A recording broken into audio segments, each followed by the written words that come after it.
প্রতি বছর পহেলা জানুয়ারিতে আমরা মেতে উঠি নতুন বছরের উৎসবে, কিন্তু কখনো কি মনে প্রশ্ন জেগেছে কেন এই তারিখকেই বছরের প্রথম দিন হিসেবে ধরা হয়? এর পেছনে কি কোনো মহাজাগতিক বা বৈজ্ঞানিক কারণ আছে, নাকি এটি শুধুই হাজার বছরের পুরনো কোনো প্রথা? চলুন জেনে নেই ক্যালেন্ডারের বিবর্তনের সেই রোমাঞ্চকর ইতিহাস।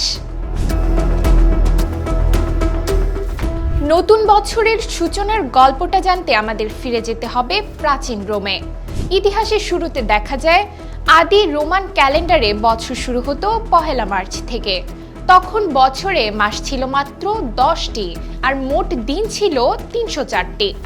আমাদের বর্তমান মাসের নামগুলোই এর বড় প্রমাণ। ল্যাটিন ভাষায় সেপ্টেম্বর মানে 7 আর অক্টো মানে 8। সেই হিসেবে সেপ্টেম্বর ছিল সপ্তম এবং অক্টোবর ছিল অষ্টম মাস। কিন্তু এই ক্যালেন্ডারের ঋতু পরিবর্তনের সঙ্গে দিনক্ষণের ব্যাপক অসামঞ্জস্য দেখা দিতে শুরু করে। এই বিশৃঙ্খলা দূর করতে এগিয়ে আসেন রোমান সম্রাট জুলিয়াস সিজার। খ্রিস্টপূর্ব 46 অব্দে তৎকালীন প্রখ্যাত জ্যোতির্বিদদের পরামর্শে তিনি ক্যালেন্ডারে আমূল পরিবর্তন আনেন, যা জুলিয়ান ক্যালেন্ডার নামে পরিচিত। সিজারই প্রথম জানুয়ারির 1 তারিখকে বছরের শুরু হিসেবে ঘোষণা করেন। জানুয়ারি মাসের নামকরণের পেছনে রয়েছে এক পৌরাণিক কারণ। রোমান দেবতা জানুসের নামানুসারে এই মাসের নাম রাখা হয়। দেবতা জানুসের ছিল দুটি মুখ, একটি পেছনের দিকে যা দিয়ে তিনি অতীত দেখেন, আর অন্যটি সামনের দিকে যা দিয়ে তিনি ভবিষ্যৎ দেখেন। নতুন কিছু শুরুর প্রতীক হিসেবে এই মাসটিকে বছরের সূচনার জন্য উপযুক্ত মনে করা হয়।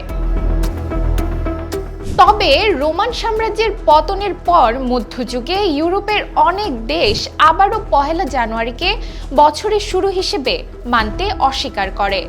সে সময় ধর্মীয় কারণে অনেকে 25 মার্চ বা 25 ডিসেম্বরকে বছরের শুরু হিসেবে পালন করতেন।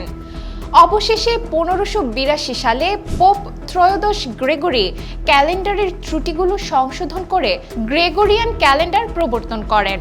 তিনি পুনরায় পহেলা জানুয়ারিকে বছরের আনুষ্ঠানিক সূচনা হিসেবে প্রতিষ্ঠা করেন এবং ধীরে ধীরে সারা বিশ্ব এই আধুনিক পদ্ধতিটি গ্রহণ করে নেয়। আজকের দিনে পহেলা জানুয়ারি কেবল একটি তারিখ বা বছর পরিবর্তন নয়, বরং এটি বৈশ্বিক প্রশাসনিক কাজ, ব্যবসা বাণিজ্য এবং যোগাযোগের একটি সার্বজনীন মানদণ্ড।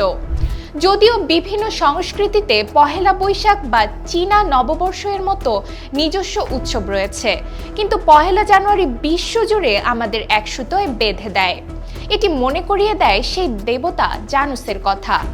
অতীত থেকে শিক্ষা নিয়ে নতুনের আহ্বানে ভবিষ্যতের দিকে এগিয়ে যাওয়ার নামই জীবন।